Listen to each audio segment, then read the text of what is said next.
அப்போ ஒரு ஒளி அர்ஜுனோட கண்ணுக்கு தெரிஞ்சது. அர்ஜுன் அத பார்த்தான். அவங்கள பார்க்க கிருஷ்ணா மாதிரியே இருந்துச்சு. அவன் சாமி ரூம் போட்டோல இருக்க கிருஷ்ணர் மாதிரியே இருந்தாங்க. கிருஷ்ணா அர்ஜுன் கூட உட்கார்ந்தாரு. அவனோட கண்ணை தொடச்சாரு.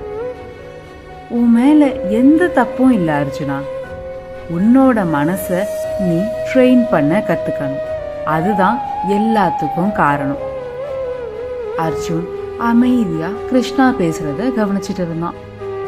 கிருஷ்ணா சொன்னாரு, உன்னோட மனசு சொல்றத எல்லாம் நீ கேட்டா அது உன்னை எல்லா திசையிலயும் இருந்து உன்னை இழுக்க ஆரம்பிச்சிடும். அதிகமா தூங்குறது, சோம்பேறித்தனம், கோவப்படுறதுன்னு எல்லாமே. ஆனா உன்னோட மனச நீ கட்டுப்படுத்த கத்துக்கிட்டா அது உன்னோட பெஸ்ட் ஃப்ரெண்ட் ஆகிடும். உன்னோட லைஃபும் ரொம்ப நிம்மதியா அழகா இருக்கும்.